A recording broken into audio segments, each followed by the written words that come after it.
ঈদের ছুটিতে ঢাকায় লোক কম, যার প্রভাব পড়েছে বাজারে। নেই হাঁকডাক, ক্রেতা বিক্রেতার দরদাম করার চিরচেনা সেই দৃশ্য। রাজধানীর মোহাম্মদপুর টাউন হল বাজার থেকে সরাসরি যুক্ত হচ্ছে সহকর্মী রবিউল ইসলাম রবির সঙ্গে। রবি, ক্রেতা শূন্য বাজারের খবরাখবর আপনার কাছ থেকে জানতে চাই। রবি। ধন্যবাদ। আমি এই মুহূর্তে আছি মোহাম্মদপুর টাউন হল বাজারে। এখানেও নিত্যপণ্যের সরবরাহ মোটামুটি বেশ ভালো দেখা যাচ্ছে এবং নতুন নতুন পণ্য এখানে আসছে। আজকে রাত থেকেই আসলে সম্ভবত এই কাঁচা তরকারিগুলো হয়তো এখানে এসেছে।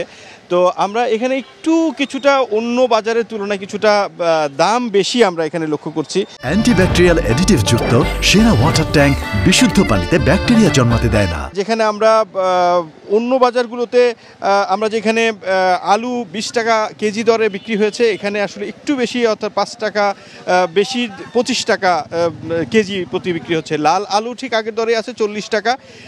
পেঁয়াজ এখানে বিক্রি হচ্ছে 45 টাকা কেজি, কাঁচামরিচ 80 টাকা, লেবু 80 টাকা, 80 থেকে 100 টাকা হালি, একটু বেশি। তবে লেবুর মানটা ওই অন্য বাজারের তুলনায় অনেকটা ভালো।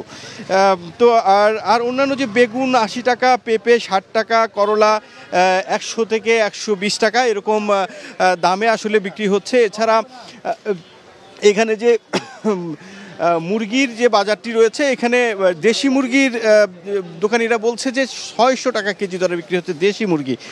আর ব্রয়লার বিক্রি হচ্ছে 220 টাকা কেজি দরে। আর পাকিস্তানি যে মুরগিটি রয়েছে ওটা 350 টাকা কেজি দরে বিক্রি হচ্ছে। এখানে আমরা দেখতে পাচ্ছি যে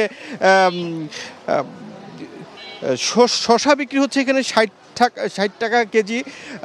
এছাড়া ঢেঁড়স বিক্রি হচ্ছে গিয়ে 60 থেকে 80 টাকা কেজি দরে। এটা আসলে তরকারির যে মান আছে সে মান অনুযায়ী এটার আসলে দামটা নির্ধারণ।